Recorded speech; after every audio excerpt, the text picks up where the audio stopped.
Nasa sentro po ng kontrobersya ang ilang matataas na opisyal ng gobyerno matapos pangalanan sa pagdinig ng Senado kaugnay ng umano'y mali-maletang pera. Sinagot naman ng Malacanang at diretsahang hinamon ang mga nag-aakusa na maglatag ng ebidensya sa halip na umasa sa mga alegasyon at salaysay. Narito balita ni Hannah Jane Sancho. Isang mahabang listahan ng mga pangalan ang inilatag sa pagdinig ng Senate Blue Ribbon Committee matapos ibinunyag ang grupong tinaguriang Brave 18, mga dating sundalo na nagsilbi umano sa dating kongresistang si Saldico. Ang kanilang mga sinumpaang salaysay, kaugnay na umano'y paghatid ng mali-maletang pera. Sa pagdinig, isa-isa binasa ni Senator Rodante Marcoleta ang mga pangalan nakasaad sa mga affidavit ng mga testigo. Ito yung mga nag-deliver po kami mismo sa bahay ng ilan sa HOR at yung iba kinuha nila sa Unit 8 o Unit 9 ng Polo Club Townhouse, Forbes Park. Sila yung mga sumusunod. Benny Abante, Sia Adyong, Jose Alvarez. Dito binabanggit ninyo kung saan kinuha eh.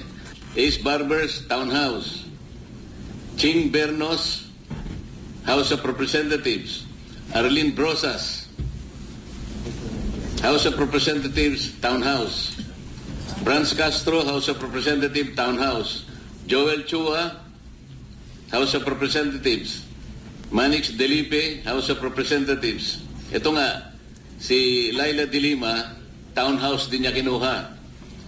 Dan Fernandez, House of Representatives, Townhouse. Janet Garin, House of Representatives, Townhouse. Don Gonzales, Townhouse.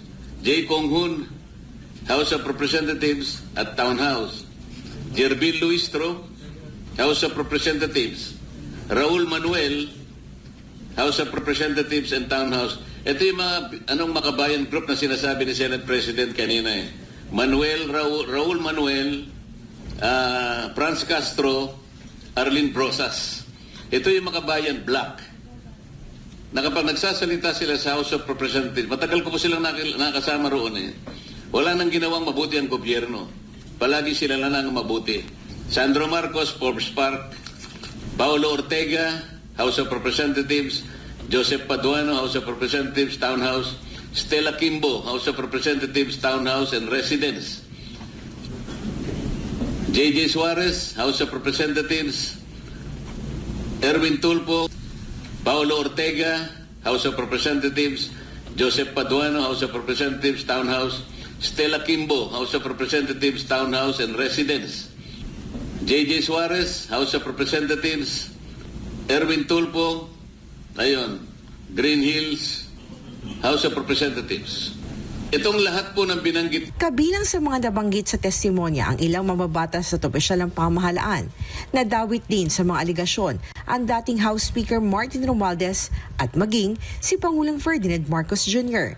Ang naalala ko, sir, si dating Speaker Martin Romualdez po. Meron po kaming video at saka mga pictures, Your Honor. Saka kay yung dinala po sa Ilocos. Kami po yung nagdala doon sa Delta Gate hangar sa Pasay.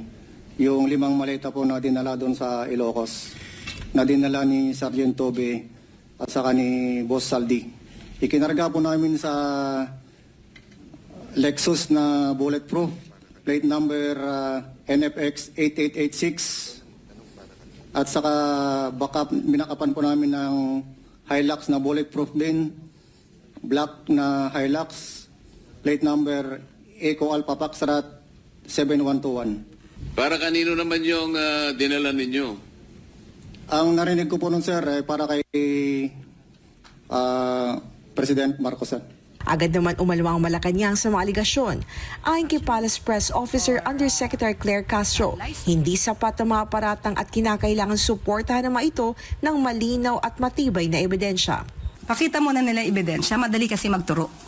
Lalo na kung ang balak mo lang naman talaga ay manggiba at magsilbing isang obstructionist or destabilizer. So dapat patunayan nila, bigyan nila tayo ng dokumento at hindi yung salita lamang. Binigyang diin pa ng palasyo na madali ang magturo.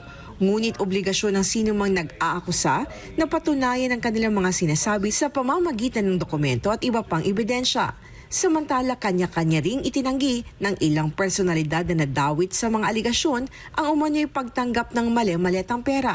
I vehemently deny that na meron po akong natanggap na maaari ko siyang bigyan o maaari niya ako bigyan ng pera. Umalis na si Atty. Rondain. Nauna nang umalis ka. Kausap ko siya noong isang araw. Pakiusap ko sa kanya, kumuha ka lang ng isang note kay Saldi kung makausap mo siya na wala si Saldi pinadalang malita sa akin. Yun lang po, hindi ko sinasabi na hindi totoo yung mga sinasabi ng mga Marines, no? Ang akin lang na ako, wala akong tinanggap personally for me. Dahil, modesty aside, ganito lang po ang buhay ko, hindi naman ako naghahangad ng malita-malitang pera. Ganun lang po. Sa inilabas sa pahayag, tinawag naman ni Lanao del Sur Representative Zia Alonto Adyong na isang political theater ang naturang expose at iginit na isa lamang itong pagtatangkang lumikha ng ingay sa politika.